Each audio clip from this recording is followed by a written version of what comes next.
Okay, another health tip for today. May nagtanong kasi about kurusing. Nagda-dry skin daw lagi. Baka naman po may lahi kayong ahas.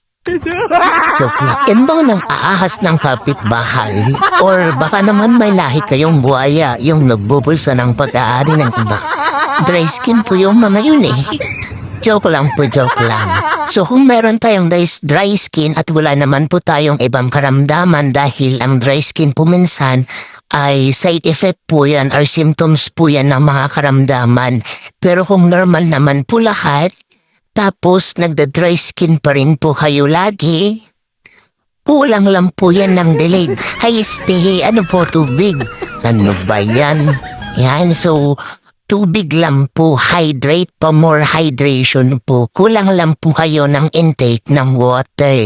Lalo na kung nasa mainit po kayo na area, so baka hindi po ninyo nami-meet yung required na dami ng water intake sa isang araw. So, damihan lang po ang pag-inom ng tubig, okay?